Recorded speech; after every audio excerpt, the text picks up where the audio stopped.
cobriu 93% do Sol.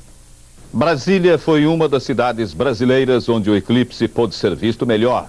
Cobriu 92% do Sol. O Vale do Amanhecer, um lugar famoso pelo misticismo, parou para acompanhar o fenômeno.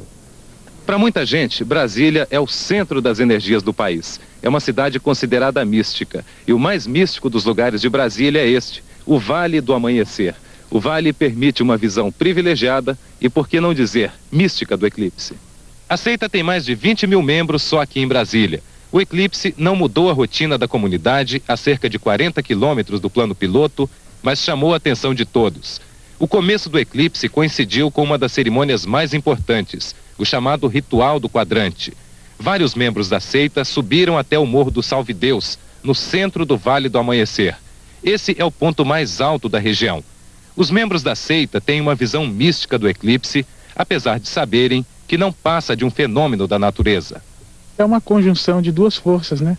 De dois oráculos, do Sol e da Lua, trazem uma energia fabulosa para a Terra. É uma ocasião especial, realmente.